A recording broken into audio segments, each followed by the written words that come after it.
I was in Syria on a visit from Australia back in the late 90s. I saw 2 dogs in the distance, about 30 meters away, lit up by a bright moon. They had faces that looked human. I seriously froze. They walked up to about 10 meters away and looked totally flipping human. One of them growled, so I fired off a round and they ran away. I immediately headed back home, looking over my shoulder the whole way. I told my aunt what I saw in the house. He erupted in laughter. It was some local ghost story. Everyone had an encounter with them at one stage or something. Fuck those talks.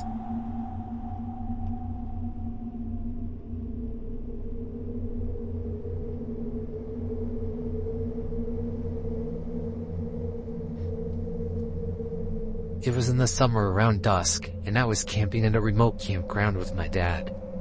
There was a lake right next to the grounds, and my dad and I would trailblaze through the forest right next to the lake because if you went far enough there was a really pretty waterfall. A few strange things happened on this hike. We found a slashed spile that had a little kid's shoe on top. When we came to a small clearing, my dad had to take a leak, so we faced one side of the clearing and I faced the other, and we both clearly heard a child say, "I'm over here." My dad thought it was me, and when he realized it wasn't, we spent half an hour looking for someone, but we found nobody. After that, we gave up on going to the waterfall and started making our way back to camp. But there were clear sounds of something following us. Twigs snapping, bushes shaking. We haven't been camping there since.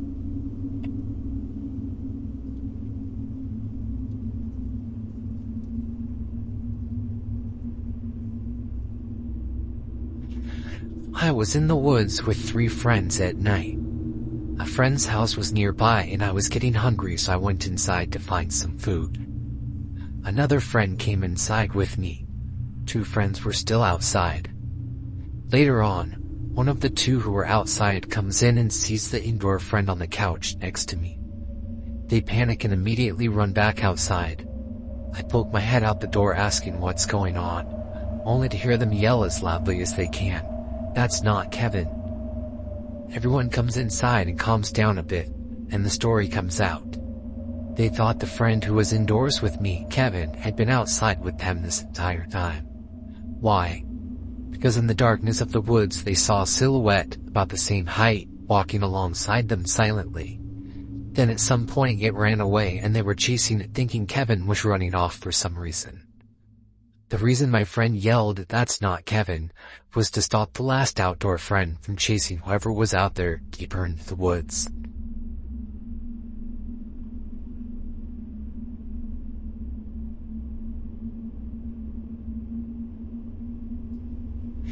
My girlfriend and I had driven down an old dirt road that ran beside a lake on one side with mountains on the other. We were looking for unexplored territory to hike in. The dirt road became a trail and eventually was swallowed up entirely by the forest. Once the path became impassable by car, we got out and hiked for quite some time and began making our way back to the car as the sun was going down. It was a challenge getting the car turned around, but I finally managed and we were off. It was slow going as it was a shitty road and getting dark fast. Suddenly we came to a fork in the path that hadn't been visible to me no other way. Neither of us had any idea whether to go right or left, so I just picked random, hoping that both would end up taking us back to the main road.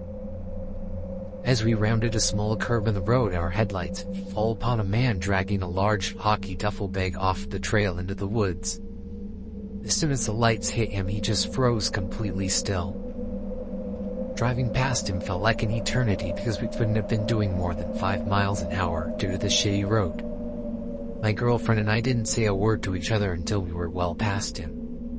At which point we were like, "What the fuck was that?" And then the road ended. Just like where we had stopped the first time, the forest had swallowed up this part of the road. We were going to have to turn around and drive by that man with the human-sized duffel bag again. I told my girlfriend to buckle up and hold on tight because at the first sign of trouble I was going to gun it. We came to the spot where the man was and he was nowhere to be seen. We eventually made it to the right path and got the fuck out of there. The weirdest thing about it was that there wasn't a vehicle anywhere near this guy for 50 miles in either direction. We wouldn't seen it if there had been. We traveled as far as possible both ways and there just wasn't and place to pull off of the road. How the hell did he get there? Where was he going, and what was in the bag?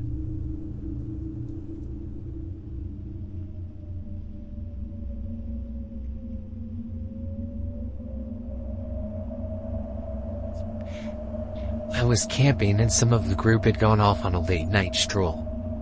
After a while, me and a friend got bored and decided to go look for them. It was pretty much rolling grassland hills with a few trees out there, so we figured it wouldn't be hard. It was also unearthly quiet, other than the occasional distant owl or coyote sounds, so we were whispering and being very chill. There was pretty good moon, so we hadn't brought lights either. Anyway, I finally see someone standing under a tree on the crest of this hill, so I got up there first. I call out quietly and don't get a response. Again, no response. Kinda annoyed, I just strut up there. But I'm realizing something looks weird about this person I've been seeing. They're holding their arms over their head and the proportions aren't right. But I think that this was all kinda subconscious because I didn't do anything different until I got close enough to see that it wasn't a person at all, but a fucking coyote that someone had flayed and strung up to the tree by the limbs like some kind of totem. I literally fell backwards in shock. Turns out the woman who owns the property was no fan of coyotes coming after her livestock. She also woke us all up in the middle of the night once with sustained AR-15 fire, like 20 shots. Someone who lived near there just said, "Oh, she must have found a whole pack. Go back to sleep."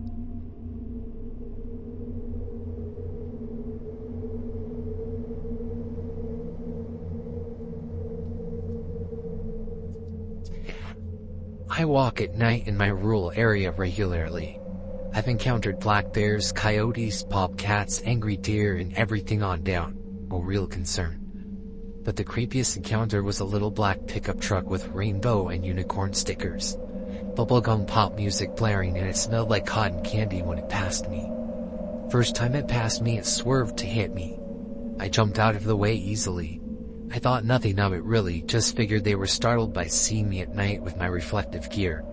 The truck circled back and comes at me again. I saw it coming this time and grabbed my dog up just in time to jump into a ditch. I heard a little girl laughter, high-pitched and maniacal. The tiny truck circled back for a third go at me, but by then I was hiding in my neighbor's shrubbery.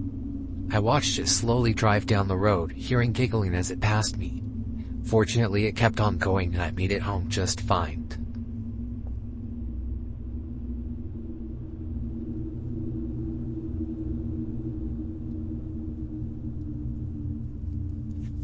I drove to a park to go hiking at night in the mountains. So safe, I know. And I hadn't even turned off my car and I already feel like I'm being watched. There weren't any cars around, so I thought maybe it was just me being paranoid for some reason. But for some reason I look to my right and I see this weird-looking humanoid shape on top of the little bump hill about 50 feet away. At first I thought it was a weirdly shaped tree until I saw the arms move. There was no wind at all. So now I know there's a person staring at my car trying not to move, for what I assume is for me to get out of my car and leave to a more secluded area as we were next to the road. Of course I left. I don't go hiking at night in that particular park anymore.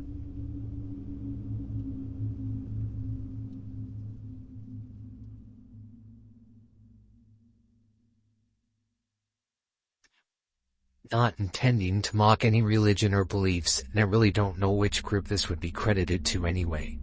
Wiccans, Druids, just a psycho. Anyway, I was hiking to a park in Central Florida about 3 years ago. Kind of dense scrub brush. You can only see the trail in front of you. Brush is chest high on both sides. I'm about 2 miles from the nearest trailhead and it's around 7 p.m. I had an hour of light left. I had intended on setting camp when I found the next clearing.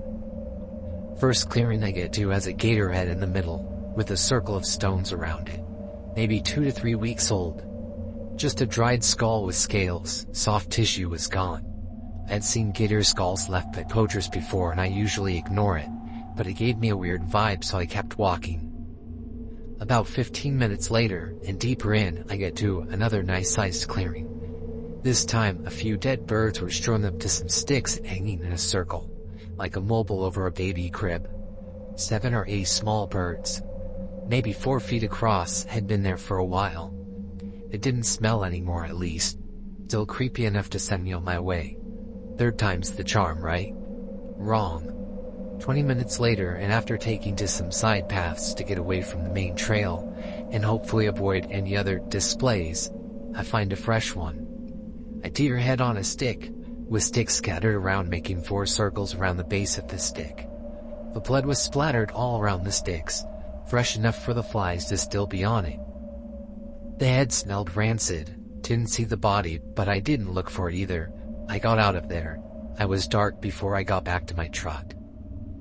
I called Fish and Game the next morning, because the gator and deer would have been taken out of season. Told them what I found, and apparently this wasn't the first time somebody called about animal effigies in the park. Never went back, but I am curious just how many other shrines were out there.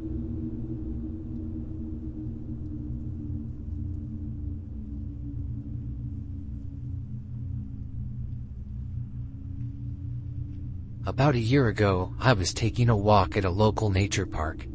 It's rather big, right alongside a big inlet river. I tend to cycle up there as there's plenty of drops and jumps for me to do on my mountain bike. But this one day, night was a bit weird. You know when you can just feel something in the air. I was going about my business as usual and realized it was getting pretty late. Like not dark, but the light was beginning to fade. Not many people were there that day, but all day I just felt like I was being watched. I lined up a drop which runs next to a set of stairs, quite a long one. Right as I hit the drop, I hear this almighty fucking squawk, really throaty, bit of a roar, combined with like a bird, I guess. My handlebars wobbled a little bit, but I managed to get to the bottom without falling. I slam on my brakes and look up the drop behind me, and there was this figure, human-like, just standing at the top. He was wearing denim jeans with this fucking weird, almost pagan-esque robe garment, which had like feathers on it, all tattered and stuff, and he just looked at me, deadpan, no expression. And after about 10 seconds just let out this fucking noise again, really loud. Eyes stretched out. I shit my fucking pants and began to cycle out. Now it's about a 10-minute ride of windy paths going over little wooden bridges covering small rivers, runs, and I swear to fucking God this noise happens like 4 more times, each a little closer, and to top it off, there was fucking nobody around. Like normally you get couples walking through, or older folk with their dogs, but nobody, nothing. I've been back twice since, and each time I just cannot get comfortable enough to stick around and enjoy myself like I used to. One day I think I'll grab a bunch of my pals from hockey and go exploring. See if we can figure that shit out.